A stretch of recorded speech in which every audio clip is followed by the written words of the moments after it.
อุ้ยทุกคนอยากรู้แล้วสิเราจะมาเมาส์มอย10ความลับของจิม MTV ที่มีแต่นักแสดงเท่านั้นที่รู้ค่ะเจ้านายของเราเราเปิดแรงไปปะถ้าใครที่เคยได้เข้ามาที่ตึกแล้วแบบชั้น30นะคะสิ่งที่เราเจอก่อนคือชั้นขายของน่ารักของเพื่อนเราแท้ๆเอาไปทำไมแต่เอาเป็นคนที่ทำให้มุกรู้ว่าฉันหัวแบนมากแม่ต้องลืมพริกแน่ๆภาษาลูที่ยายสอนหรอมันพูดออกสื่อได้ไหม เช่นอ๋อไม่ได้เหรอ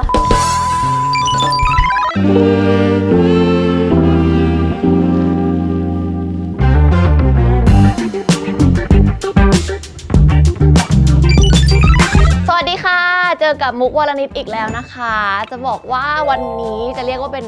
วันว่างๆของมุกก็ได้ไหมเพราะว่าวันว่างๆของเราก็จะมีประมาณนี้แหละพักผ่อนกินแล้วก็ทำสวยเย็นๆบ่ายๆเนาะมุกจะมีไปทำสวยนะคะจะไปยิงเลเซอร์ขนแขนขนขาบอกเลยนะคะว่าถ้าเรื่องกำจัดขนแขนขนขาเนี่ยเราต้องนึกถึงกังนำคลินิกค่ะบอกเลยว่าใหม่ปังอุปกรณ์ทันสมัยทั้งหมดเลยนะคะไว้ใจได้เลยค่ะแต่ว่าวันนี้มุกวรณิตต้องทำอะไรก่อนกองทัพต้องเดินด้วยท้องวันนี้มีสั่งอาหารจากโรงแรมอนันตรามาแล้วด้วยนะคะพนักงานเขาไปแล้วตอนนี้มีเบลบอยของเรามาทำงานให้อยู่ เป็นทุกอย่างให้มุกแล้วจริงๆคนเนี้ยเหนื่อยจริงๆเหนื่อยจริงๆขอบคุณค่ะ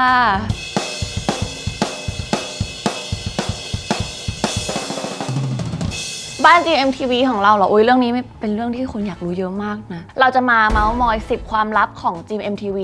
ที่มีแต่นักแสดงเท่านั้นที่รู้ค่ะทุกคนอยากรู้แล้วสิเริ่มเรื่องของเจ้านายของเราเราเปิดแรงไปปะทุกคนจะกลัวพี่ถาแต่ว่ามุกพูดของในมุมมุกนะก็คือเจ้านายของเราใจดีมากมุกอาจจะอยู่มาด้วยนานด้วยแบบมุกอยู่10 ปีแล้วพี่ถาเขาก็เหมือนเป็นพี่ชายของมุกคนนึงแล้วก็เป็นคนที่เราเคารพรักมากๆสามารถเข้าไปคุยได้ว่าแบบอยากได้แบบไหนทุกเรื่องของมุกว่ามันอาจจะไม่ได้เป็นเรื่องที่โด่งดังมากแต่เป็นเรื่องที่เหมาะสมกับอายุแล้วก็สไตล์ของมุกในตอนนั้นด้วยอะไรอย่างเงี้ยค่ะพี่ถาเขาจะบอกเสมอเลยว่าถ้ามีอะไรที่อยากจะทำเข้ามาบอกกันเข้ามาปรึกษากันถือว่าเป็นที่ที่ดีมากๆเพราะเราสามารถที่จะเสนอได้ว่าเราอยากจะทำอะไรยกตัวอย่างเช่นณนนท์ไงก็คือแบบแต่งเพลงขึ้นมาซึ่งจะมีบางเพลงที่ไม่ผ่านนะแต่ว่าบางเพลงดีๆก็ผ่านหรือบางเพลงต้องบิดอีกนิดนึงพี่ถาก็จะให้คำแนะนำมาค่ะอันนี้นะคะเป็นเรื่องเมาเรื่องแรกแค่เรื่องเมาเรื่องแรกเนี่ยก็เป็นเรื่องที่คนอยากรู้มาเยอะแล้วเดี๋ยวจะมีอีกมากมายถ้าใครที่เคยได้เข้ามาที่ตึกแล้วแบบชั้น30นะคะพอออกจากลิฟต์ปุ๊บสิ่งที่เราเจอก่อนคือชั้นขายของและพี่ไม้เขาเหมือนรปภที่อยู่ในซิทคอมโบ๊ะบ้าอะไรกับเราสวัสดีจ้าน้องมุกสวัสดีจ้าน้องเต้นี่มาทำอะไรอย่างเงี้ยชั้นขายของเขาเรียกว่าเป็นแบบเมอร์แชนไดส์ก็จะโดนตกซะแล้วไม่ทันไรเลยเดินมาแค่จะมาคุยกับพี่ไม้นะบางทีก็น่ารักของเพื่อนเราแท้ๆเอาไปทำไมแต่เอาก่อนที่จะทำสินค้าออกมาแล้วบางทีเขาก็จะมีตัวเหมือนโมเดลก่อนเฮ้ยชิ้นนี้น่ารักหรือยังแบบคิดว่าแบบได้ไปจะชอบไหมอะไรอย่างเงี้ยซึ่งบางชิ้นมุกก็แบบอันนี้น่ารักมากหรือว่าบางชิ้นก็อาจจะอันนี้หนูขอตรงนี้อีกนิดนึงอะไรเงี้ยแล้วก็มีการแบบไปปรับกันนะอันนี้ชอบอันนี้ไม่ชอบอันนี้ยังไงแล้วก็เดี๋ยวไปรอเอฟข้างหน้าก็คือแบบว่าของน่ารักเยอะแยะมากมายเลยนะคะถ้าใครที่อยากจะมาช้อปปิ้งเนี่ยก็ขึ้นมาได้ที่ชั้น30ทุกอย่างแบบน่ารักมากบางทีถ้าโชคดีก็อาจจะได้เจอน้องๆพี่ๆใน GMMTV นะคะเดี๋ยวแป๊บนึงนะคะพิซซ่าหายไปไหน1 ชิ้นทีมงานดอยไปอีกแล้ว งงมากงยังไม่ได้เริ่มแตะเลยนะคือออฟฟิศเรานะเป็นออฟฟิศที่แบบคือเหมือนบ้านเหมือนมาเล่นตลกเหมือนบ้านก็ไม่ได้ต้องเหมือนคาเฟ่แบบเล่นตลกแล้วทุกคนเวลาแบบเสร็จงานตอนบ่าย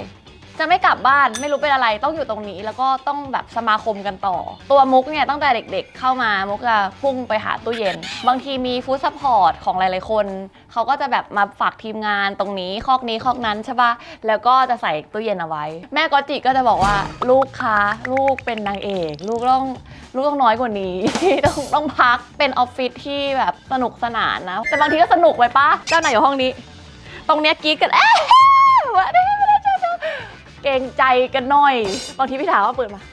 เบาๆกันหน่อยนะครับสนุกค่ะที่นี่ทำงานกันแบบมีความสุขบ้านแหละบ้านเป็นบ้านพี่จะได้กินไหมเนี่ย เมาอยู่นั้นเรื่องที่4คอกแสนสุข บางวันที่เรารู้สึกว่าเครียดต้องการบำบัดเนี่ยเราก็จะเข้าไปที่ตึกแล้วก็จะเลี้ยวขวาค่ะเราจะเจอกับคอกที่เรียกว่าคอกแสนสุขตรงนั้นเนี่ยเขาบอกว่าเป็นชุมชนที่เสียงดังที่สุดในหมู่บ้านนี้ในชั้นนี้คือเสียงดังมากพูดตามตรงเลยว่าเจอแต่กระเทย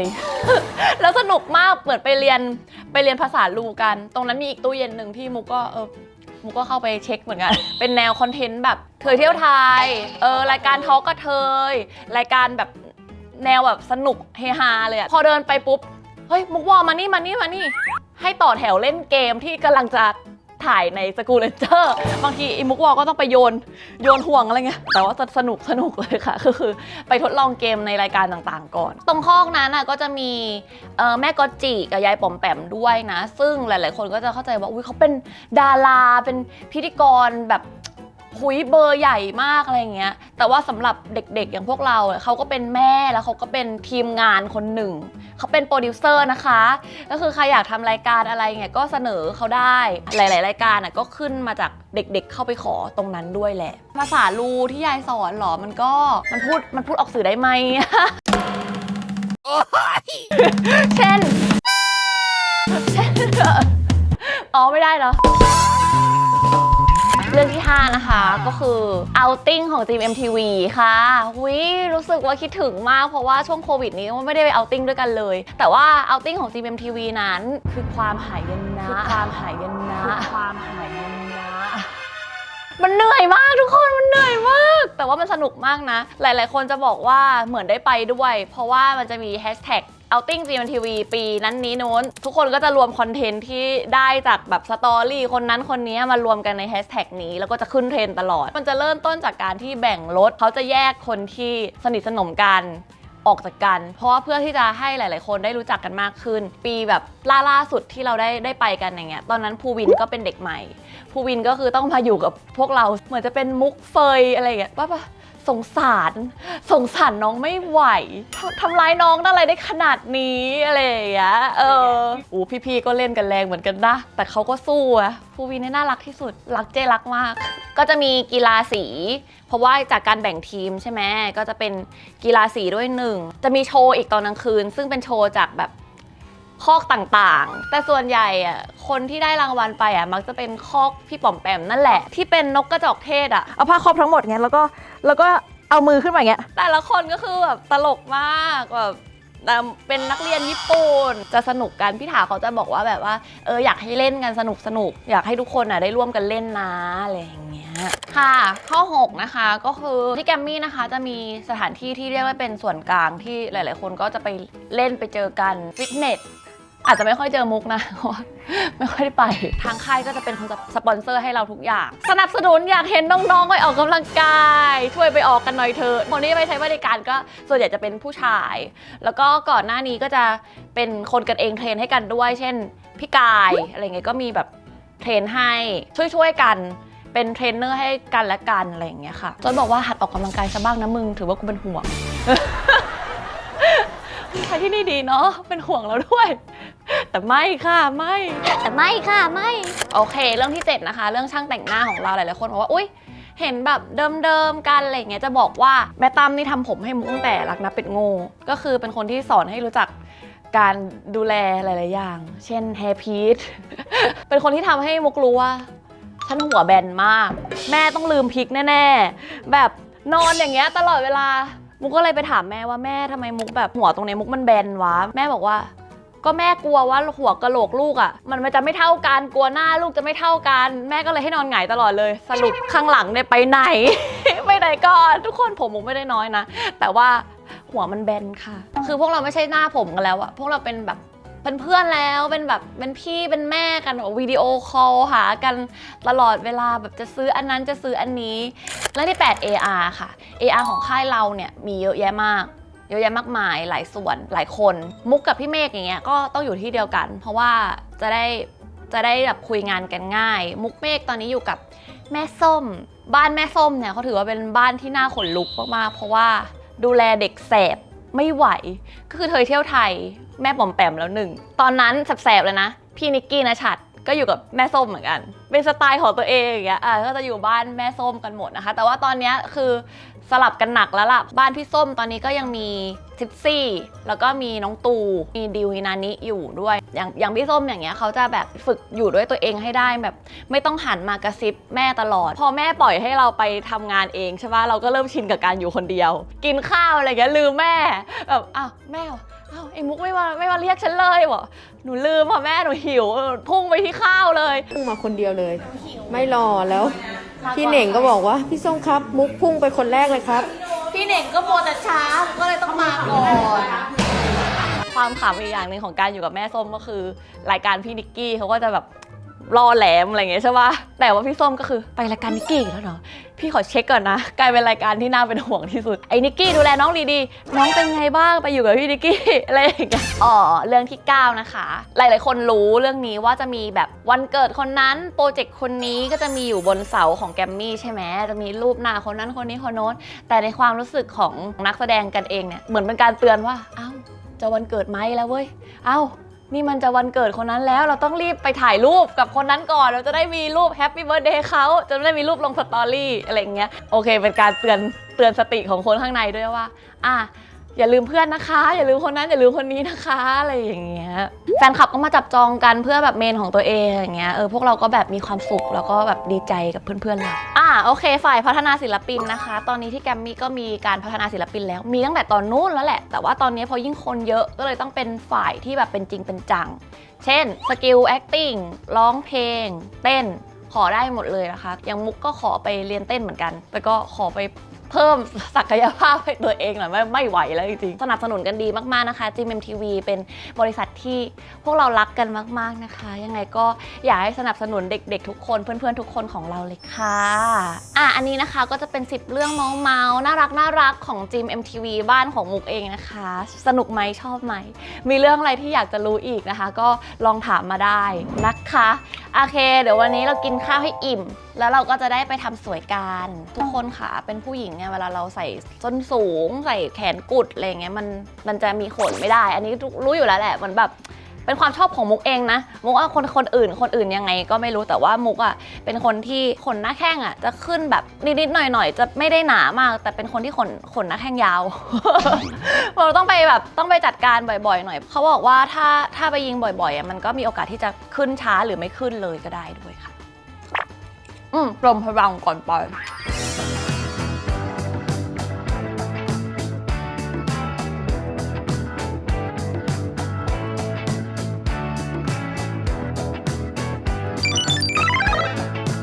ตอนนี้นะคะมุกก็อยู่ที่สยามสแควร์วันแล้วค่ะชั้น6นะคะมาที่กังนำคลินิกค่ะอย่างที่บอกนะคะนักแสดงแบบเราเวลาวันว่างเนี่ยเราต้องมาทำสวยมาดูแลตัวเองเพิ่มเติมนะคะแต่เรานัดคิวเขาไว้แล้วเดี๋ยวไปดูว่าได้หรือยังI've been just picking up pieces of you. Think about how can I? ได้ค่ะติ้งโอเคค่ะจริงๆเดี๋ยวนี้จะทำสวยเนี่ยไม่ต้องไปถึงเกาหลีแล้วมาที่นี่ก็ได้ที่นี่ก็เหมือนอยู่ที่กังนำเพราะว่ายกความสวยยกเครื่องต่างๆนานานะคะของเกาหลีมาไว้ที่นี่หมดแล้วค่ะเพราะฉะนั้นอยากจะปรึกษาเรื่องอะไรสามารถเข้ามา walk in ได้เลยเนาะหรือว่าจะแอดไลน์กันก็ได้วันนี้นะคะมุกก็มีนัดยิงเลเซอร์ขนขานะคะให้เนียนกริปกันค่ะเคร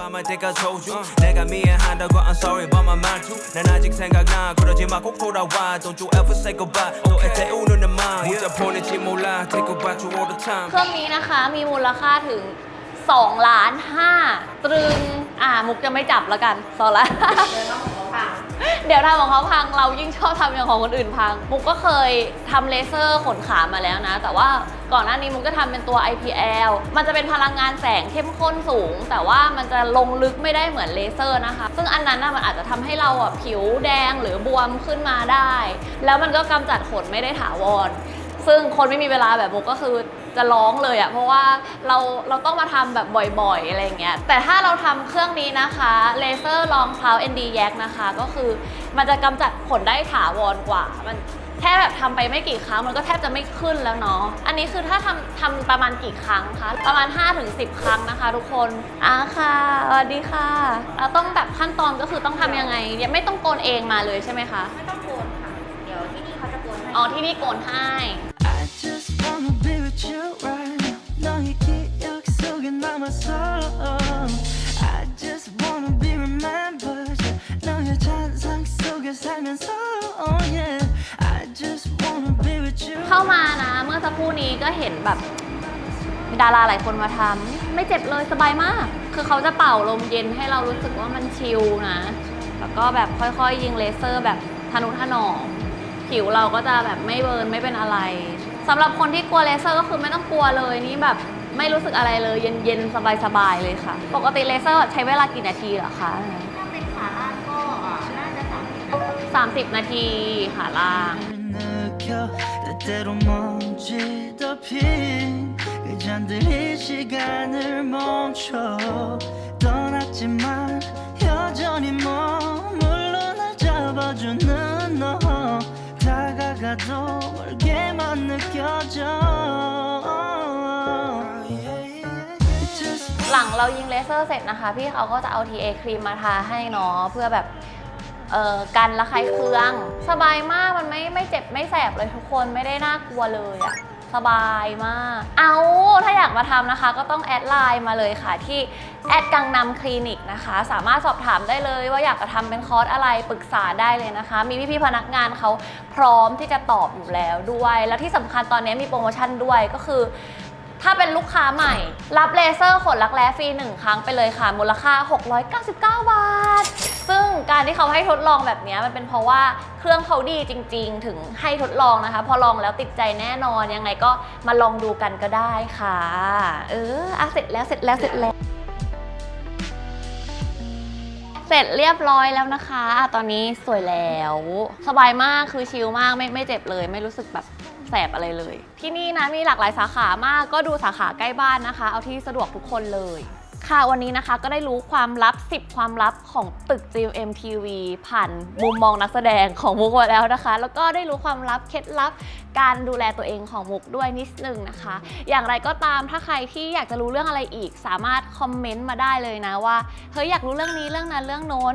ถ้ามันสามารถทำได้เนี่ยก็จะจัดให้ทุกคนเลยค่ะยังไงฝากช่องของมุกด้วยนะคะมุกวาลนิดนะคะเมาส์วาลนิดเสือนอนกินคือฝากทุกอย่างฝากด้วยนะคะช่องมุกวาลนิดค่ะกด Subscribe กดไลค์กดแชร์กันด้วยนะคะวันนี้ไปแล้วค่ะบ๊ายบายมุกวาลนิด